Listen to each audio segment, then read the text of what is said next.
this is the way to go, because the battery gives you instant power, and the fuel cell acts as a charger and charges the battery, keeps the battery up. So the battery does the work, fuel cell acts as a charger. And that's just how they did the moon landing, correct? Yeah, that's right. That's right. Now, is ammonia a whole lot more expensive than gasoline?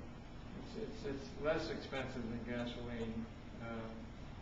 Gasoline is now it's $3 a gallon. Ammonia is $1.25 a gallon in small quantities in retail, but in large quantities, well, it's more like 10 cents a gallon.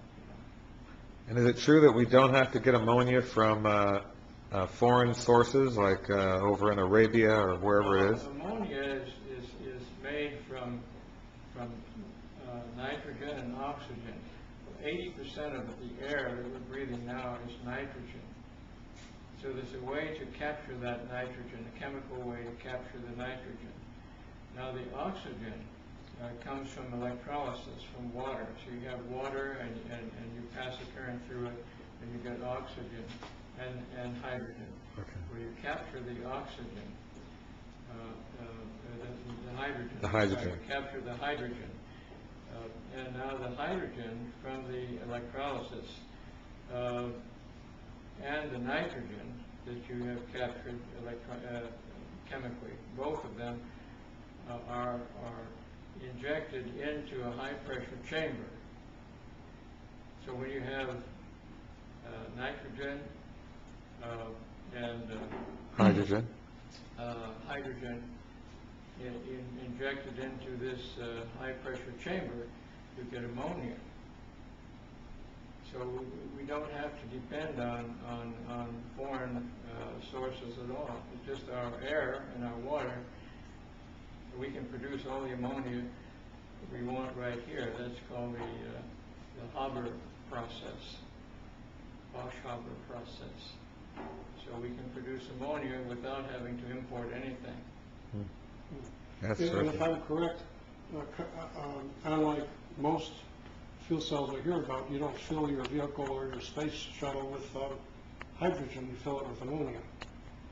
Now, in the space program, they had tanks of ammonia, of hydrogen and oxygen under high pressure at low temperature, and those cylinders of hydrogen and oxygen were used to feed the fuel cell. I see, the fuel cell produced the energy for the ship. But in your case, it's you don't refill with hydrogen, you refill with ammonia, correct? Which doesn't explode. Well, the fuel cell, all fuel cells work on hydrogen and oxygen. Right, but you convert it out of the ammonia. Yeah. Now, hydrogen can come from ammonia, or it can come from natural gas, or from other sources, propane. So a lot of hydrocarbons that produce, they can be cracked and produce hydrogen. Ammonia is the best because ammonia is NH3, and there's no pollution from that cracking. If you crack natural gas or propane or butane, you'll get the hydrogen, but you also get carbon dioxide and carbon monoxide. You get those two pollutants. But with ammonia, you don't. And you avoid having to store hydrogen in large quantities. Right, exactly. Yeah, you don't store it at all. Right. It's just the hydrogen on demand. Which I think to me sounds a lot safer. Because that's a common objection about fuel cells is the hydrogen, but it's eliminates that as well. Well, General Motors is talking about having a fuel cell in a battery in a car, and the hydrogen for the fuel cell in the General Motors car would come from a tank of hydrogen under the car at 10,000 psi.